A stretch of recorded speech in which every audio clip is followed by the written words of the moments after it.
কংগ্ৰেছ চৰকাৰৰ দিনত অংগনবাদী চাকৰি এটা ল'বৰ কাৰণেও পইচা দিব লাগিছিল। মাক বাপেকে ল'ৰা ছোৱালীক কয় কলেজত যা ভাল কৰি পঢ়, ল'ৰাই মাকক কয় পঢ়ি কি লাভ হ'ব, চাকৰি পাম নেকি?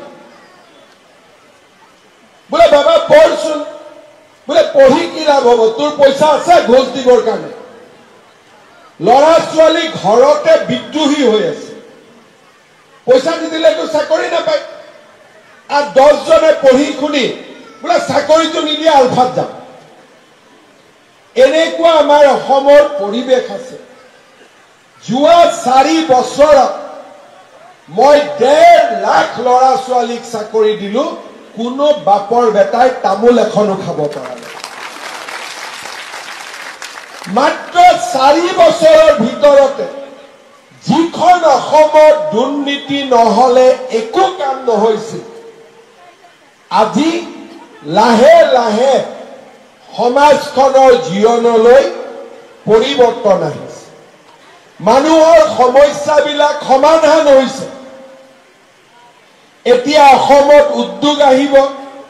7,000 8,000 টকাৰ কাৰণে আমাৰ ল'ৰা ছোৱালী কৰ্ণাটকত যায়, তামিলনাডুত যায়, বোলে কি কৰ সিকিউৰিটি গাৰ্ড।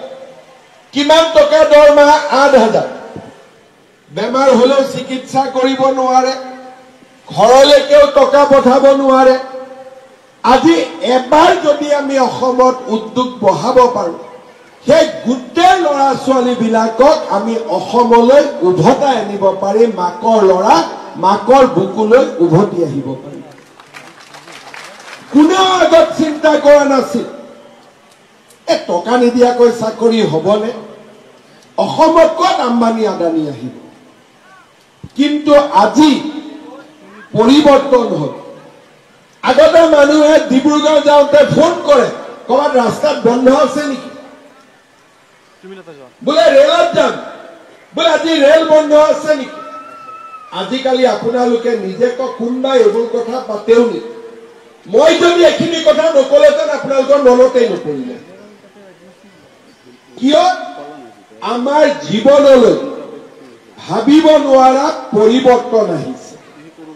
অসমৰ উন্নতি হৈছে। এতিয়া ল'ৰা ছোৱালীয়ে মোক গলে সোধে পুলিচৰ চাকৰি কেতিয়া ওলাব, কামাণ্ডো কেতিয়া ওলাব, ফৰেষ্ট কেতিয়া ওলাব। তাৰমানে আজি আমাৰ যুৱ প্ৰজন্মৰ মাজত আলফাত যোৱাৰ কাৰণে চিন্তা কৰা নাই, পুলিচ বেটেলিয়নত যাবৰ কাৰণে চিন্তা কৰি আছে।